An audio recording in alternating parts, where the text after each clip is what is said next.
नमस्कार, मैं हूं देवेंद्र दुबे। आप देख रहे हैं रोहतास कॉलिंग।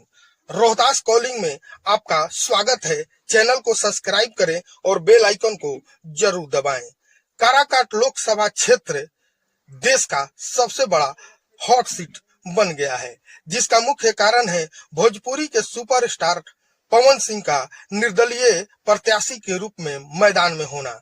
जिस प्रकार से पवन सिंह को निर्दलीय प्रत्याशी के रूप में भी अपार जन समर्थन मिल रहा है और खासकर युवाओं में जो सपोर्ट मिल रहा है, वो विपक्षियों के नींद को उड़ा दिया है। आपको बता दें कि पवन सिंह ने 9 मई को अपना नामांकन पत्र दाखिल किया था। उसके बाद से काराकाट लोकसभा क्षेत्र में परिवर्तन की एक नई लहर चल पड़ी थी।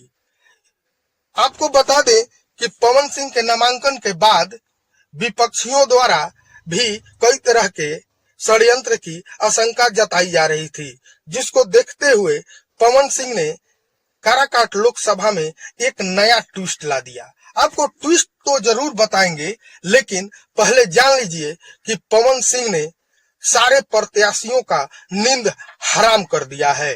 गली से लेके मोहल्ले तक, चौक से लेके चौराहे तक पवन सिंह चर्चा का विषय बने हुए हैं और खासकर युवाओं और महिलाओं में पवन सिंह की एक अलग छवि दिखती नजर आ रही है, जिससे विपक्षी भी काफी घबराए हुए हैं।